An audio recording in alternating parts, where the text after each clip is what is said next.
Welcome to our free online learning resource. My name is Liz Barr and I am the lead medical consultant for Red Square Medical, a company that provides maritime medical solutions for ships of all types at sea and for those who are ashore who support them as well. Our free online learning resource library is designed to give all seafarers access to basic videos, tutorials, infographics, some demonstrations and reference materials that will help support them at sea.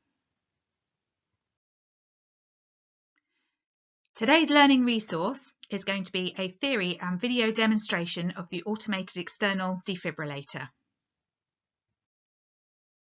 So after this video demonstration, you should understand what an AED is, what routine maintenance checks you need to carry out on board, when to use it and why, a little bit about the safety elements of having an AED on scene, and also a discussion about the communication and who needs to know what, why, when and how. So what is an automated external defibrillator? An AED is a device that is placed on a casualty that is in cardiac arrest. And by cardiac arrest, we mean when the heart has stopped pumping blood. And it is designed to analyse the electrical activity within the heart muscle and make a decision based on what it finds.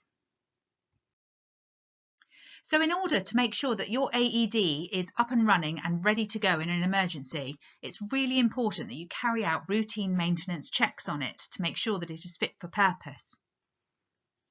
So first of all, you need to physically check the material state of the device. Does it look like it's been dropped or damaged in any way? If this is the case, it should be returned to your medical supplier and they will calibrate it and make sure that it is fit for purpose. Is the battery charged and ready to go, and do you have a spare? This is something we see a lot of at Red Square Medical. The batteries simply have lost all their charge, which means that when they're actually placed onto a casualty in a real situation, they aren't ready to go. So by looking in this little window that the arrow is pointing at, you should see that there is either a green LED light or a green tick. That shows that the battery is fully charged and ready to go. If you don't see that, then you simply need to put a fresh battery in and also carry some spares just in case. The other thing to check is whether or not the pads are in date and whether you've got spare ones of those as well. So the only thing that really happens when the pads expire is that they lose their sticky. But that's actually really important because if the pads don't stick to the chest properly, then it can't make a really good pathway through the heart and analyse the electrical activity that's present. So you should always have a spare pair, and not just in case your current pads expire, but I find that sometimes in an emergency, equipment goes flying, pads end up face down, sticky face down on the deck, and they pick up all sorts of grit and grime, and that's going to stop them from sticking to the body properly as well. So having a spare pair means that if that does happen, you've instantly got another pair to hand that you can place onto them. And make sure the following items are available within the AED bag. You need a pair of tough cut shears. These are the medical scissors that will cut through foul weather gear, they'll cut through life jacket webbing, and it enables you to cut right the way through the clothing to get to the chest to be able to put the pads on. You should also have some basic razors. Now these are so that you can shave any hair out of the way prior to applying the pads, and this will increase contact, which will increase the AED's ability to analyse the electrical activity within the heart. And you might also find that in there you should have some towels or some cloths. This is simply because anybody who is sweaty or wet or perhaps has any oil or grease on them, you'll need to wipe that away prior to applying the pads, again to make sure that you've got good contact, which allows for a really good, accurate analysis of the heart's electrical activity. So now that we know how to maintain our AED and we know that it's going to be ready if we ever have to use it, which I sincerely hope you don't have to, then we need to know when we're going to be using it and why we're going to be using it. So an AED should be used when a person is unresponsive and they are not breathing or not breathing normally. If this is the case, then they are in cardiac arrest. And an AED will look at the electrical activity in the heart, analyse it, and it'll decide whether it needs to deliver a shock, all without any input from yourself. So next we'll have a look at a video demonstration of using an AED in conjunction with really good cardiopulmonary resuscitation. Stay nice and still. My name's Rob. Let's see what's going on here, shall we? Hello, hello. Can you hear me? Can you hear me? Tommy, do me a favour, please. Get me some help. But before we do that, just stay nice and tight where we are, will you? Okay.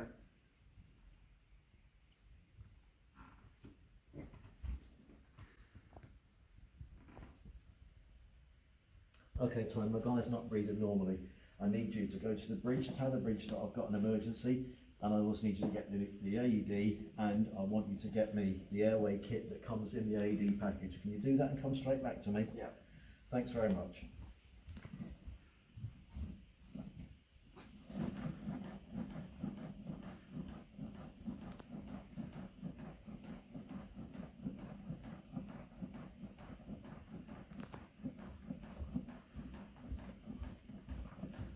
Okay, the bridge has been informed. Lovely job. Give us that red bag, yeah, please, mate. Open that up for me. Okay. Yep.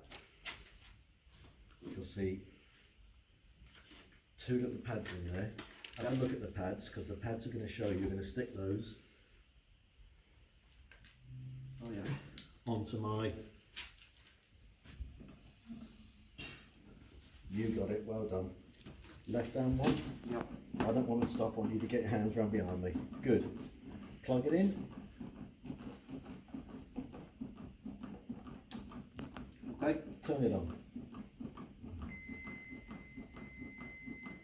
Analyzing heart rhythm. Okay, mate. Do not touch the patient. Well done. Nice and clear. Nice and clear. Well done. Good. Shock advised. Okay, we're going to press this in a second. Charging. Nice and clear. All clear. All clear. Stay clear of patient.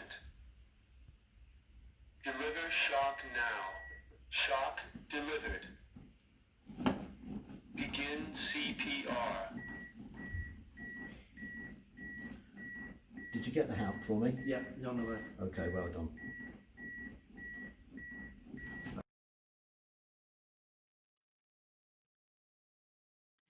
So, as with all pieces of equipment, there are safety elements that need to be observed when an automated external defibrillator is brought to the scene.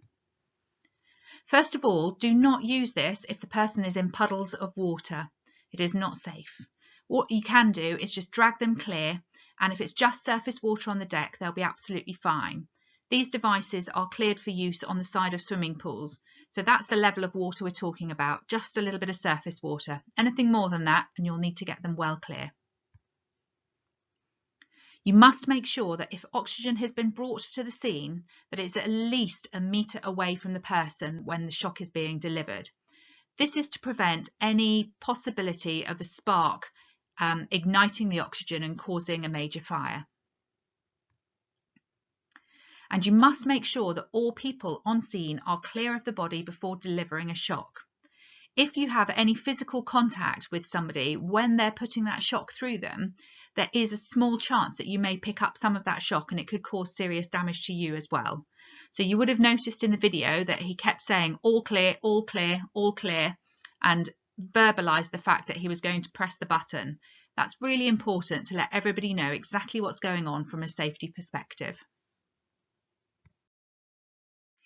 Anybody that's done a course with Red Square Medical will know how seriously we take communication, because in our experience, if you don't communicate properly, things don't go well.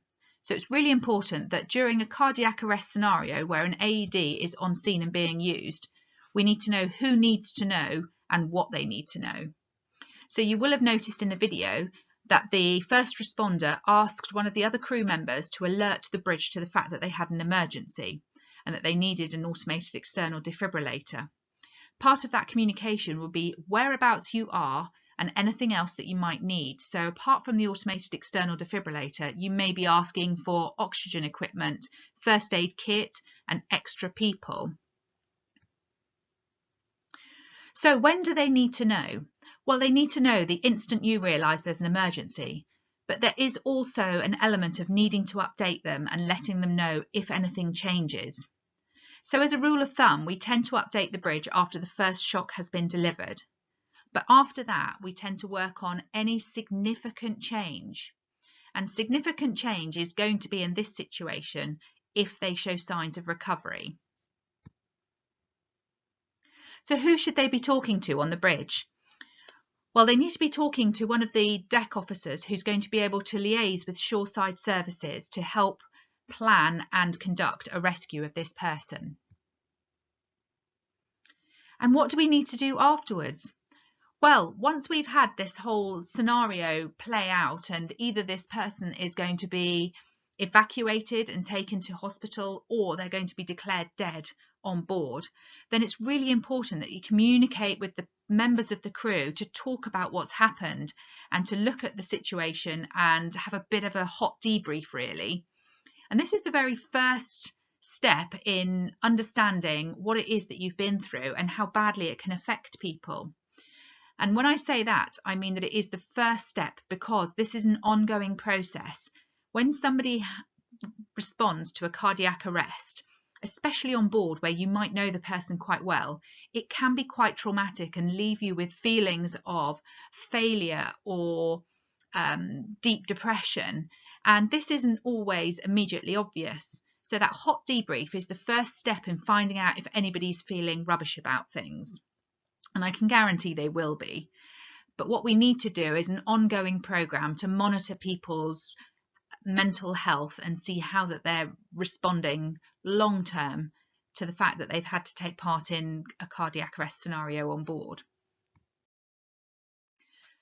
So to summarise what we've been through so far, AEDs are used when a person is unresponsive and not breathing. In other words, when they are in cardiac arrest. It is vital that you carry out your routine maintenance checks on your AED. So in the unfortunate event you may have to use it, it is ready to go and you're confident it's ready to go. It should be brought to the scene of any medical emergency, just in case. Sometimes you might just want to keep it tucked out of sight of your casualty so that you don't worry them too much. And if you are operating the AED, you must pay attention to any safety breaches that may occur. We use this phrase, it's called visual verbal. Visual is visually check for any issues with safety, such as people being in contact with the patient during analysis and shock. But also verbalise what you are doing. I want you to take your hands away from the patient. I am about to deliver a shock.